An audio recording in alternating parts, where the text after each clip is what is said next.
तू लक्ष्मी बन, तू काली बन, पर कभी ना बुर्के वाली बन। देश में बहुत जिहाद चल रहे हैं, लव जिहाद, लैंड जिहाद, थूक जिहाद। पहले ये लोभ लालच देकर, प्रेम दिखाकर, झांसा दिखाकर के हिंदुओं की बहन बेटियों को अपने झांसे में लेते हैं। इनका मंसूबा, इनका उद्देश्य ही है सर तन से जुदा करना।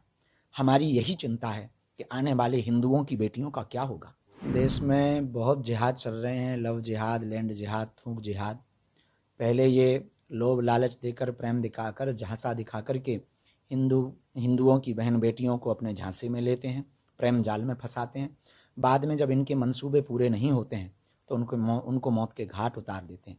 और ऐसे हजारों परिवार इस देश के उजड़ गए, हजारों बेटियों का सर तन कट गया है। और इनका मंसूबा, इनका उद्देश्य ही है सर तन से जुदा करना। हमारी यही चिंता है कि आने वाले हिंदुओं की बेटियों का क्या होगा, आने वाले बच्चों का क्या होगा। न बच्चे सुरक्षित हैं, न संस्कृति सुरक्षित है, न सनातन सुरक्षित है।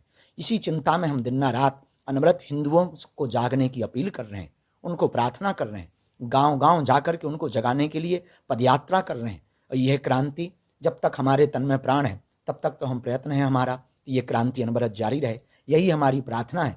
अब भी नहीं जागे तो कभी नहीं जाग पाओगे। इसलिए हम सबको अब जाग करके, हम एक किसी गायक ने कहा था,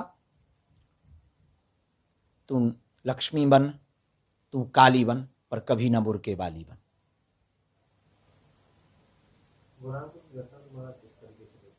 सोची समझी साजिश है, प्रायोजित है।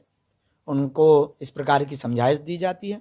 उन लोगों की ऐसी मानसिकता ही है, कुंठित मानसिकता ही है, और वो इस प्रकार से हिंदू बहन बेटियों को टारगेट करते ही रहते हैं अनवरत। हर जगह देश के कई कोनों में ये खबरें मिल रही हैं। और मध्य प्रदेश भारत का हृदय कहा जाता है, और भारत के हृदय में अब ये घटना होना निश्चित रूप से हिंदुओं के लिए ये दाग है। और हिंदुओं को विचार करना चाहिए, और अब नहीं विचार कर पाए तो कभी नहीं कर पाएंगे फिर।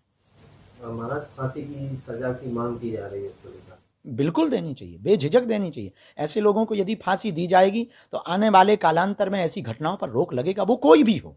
हम ये कहना चाहे कोई भी हो, क्योंकि एक बेटी का जब घर उजड़ता है तो उसका पूरा परिवार बिखर जाता है। क्या बीत रही होगी उनके पिता पर, क्या बीत रही होगी उनके भाई पर, क्या बीत रही होगी उसकी बहन पर, क्या बीत रही होगी उसकी आत्मा पर। तो हमें लगता है कि यदि फांसी का प्रावधान होगा तो आने वाले समय में जल्दी से ऐसी घटनाओं पर रोक लगेगा।